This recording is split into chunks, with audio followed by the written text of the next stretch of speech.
بسم اللہ الرحمن الرحیم۔ السلام علیکم۔ آج میں آپ کو بتاؤں گی ذی الحج کے پہلے 10 دنوں کی فضیلت۔ ذی الحج کا مہینہ جب شروع ہو جائے تو رسول صلی اللہ علیہ وآلہ وسلم کی کچھ ہدایات میں ہیں اس کے بارے میں کہ آپ صلی اللہ علیہ وآلہ وسلم نے فرمایا، ان 10 دنوں میں اللہ پاک کو نیک عمل بہت زیادہ پسند ہے، تو پہلی تاریخ سے لے کر 10 تاریخ تک ایام ہیں، ان میں کوئی بھی نیکی کی جائے، تہجد پڑھی جائے، صدقہ خیرات کی جائے یا کوئی بھی نیکی یا بھلائی کا کام کیا جائے تو اس کا ثواب عام دنوں سے زیادہ ملتا ہے۔ 9 ذی الحج کے روزے کی فضیلت۔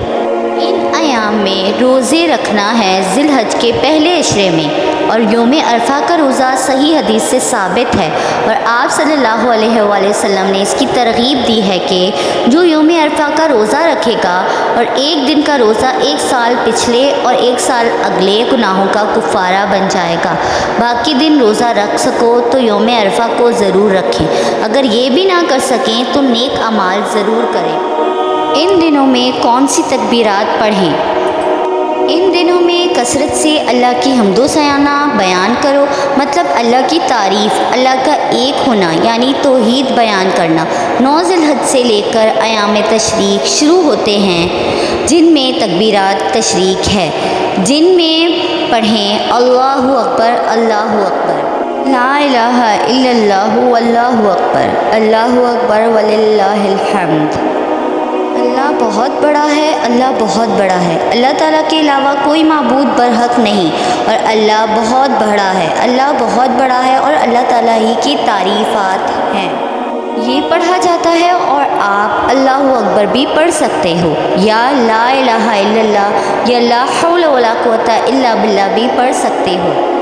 جس طرح اللہ تعالیٰ نے ہفتے کے 7 دنوں میں سے جمعے کو اور سال کے 12 مہینوں میں سے رمضان المبارک کو اور پھر رمضان کے 3 عشروں میں سے عشرہ آخرت کو خاص فضیلت بخشی ہے، اسی طرح ذی الحج کے پہلے عشرے کو بھی فضل و رحمت کا خاص عشرہ قرار دیا گیا ہے، اور اسی لیے حج بھی انہی ایام میں رکھا گیا ہے۔ بہرحال یہ رحمت خداوندی کا خاص عشرہ ہے۔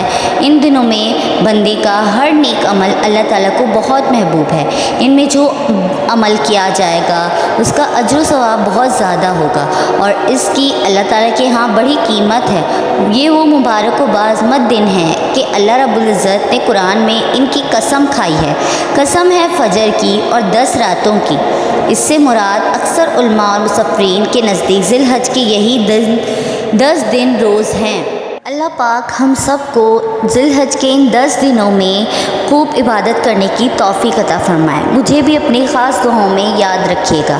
آپ کو میری ویڈیو پسند آئے تو لائک اور کمنٹ میں اپنی رائے بتائیں، اور میرے چینل کو سبسکرائب کریں۔ جزاک اللہ۔